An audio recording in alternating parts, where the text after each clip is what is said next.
Hai, kita tidak bisa mencegah orang berkhianat, tapi kita juga bisa hidup dengan kehadiran, batas, dan kejujuran, dan mempercayai bahwa kebenaran cepat atau lambat akan menemukan jalannya.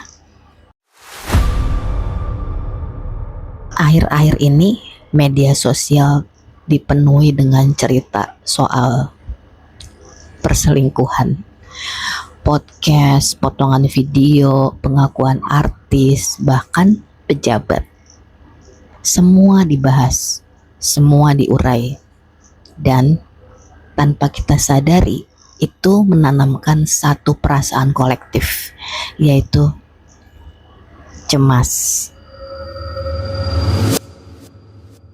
Banyak orang jadi bertanya diam-diam, apakah rumah tanggaku aman? Apakah aku benar-benar mengenal pasanganku? Yang menarik, dari banyak kisah perselingkuhan itu, bukan karena disadap, bukan karena dicari-cari, tapi ditemukan sendiri tanpa sengaja. Seperti ada petunjuk kecil yang muncul begitu saja, dan ini membuat kita bertanya, apakah ada sesuatu yang bekerja di luar logika? Pertama, mari kita bicara soal bagaimana agar tidak diselingkuhi.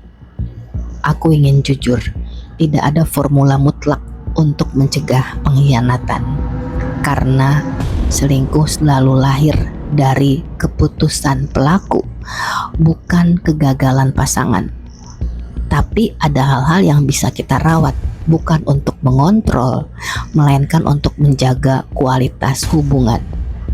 Bukan hanya komunikasi, tapi juga kehadiran. Bukan hanya setia secara fisik, tapi juga punya batasan emosional. Rumah tangga sering runtuh kadang bukan karena konflik besar, melainkan karena hidup berubah terlalu fungsional. Rutinitas berjalan, peran dijalani, tapi perjumpaan batin menghilang.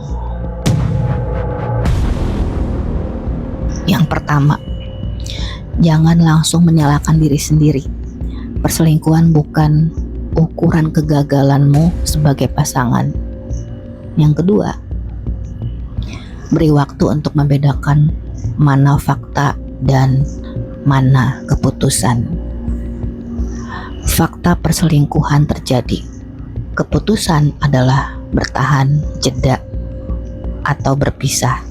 Itu proses, bukan reaksi cepat. Yang ketiga, jangan memaafkan demi ketenangan semu.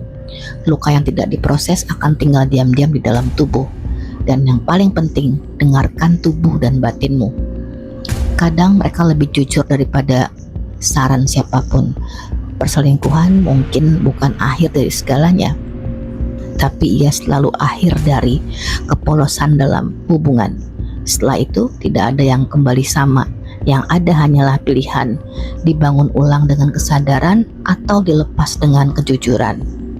Dan mungkin kita tidak perlu hidup dengan kecurigaan berlebihan, karena pada akhirnya kita tidak bisa mencegah orang berkhianat, tapi kita bisa hidup dengan kehadiran, batas, dan kejujuran, dan mempercayai bahwa kebenaran cepat atau lambat akan menemukan jalannya.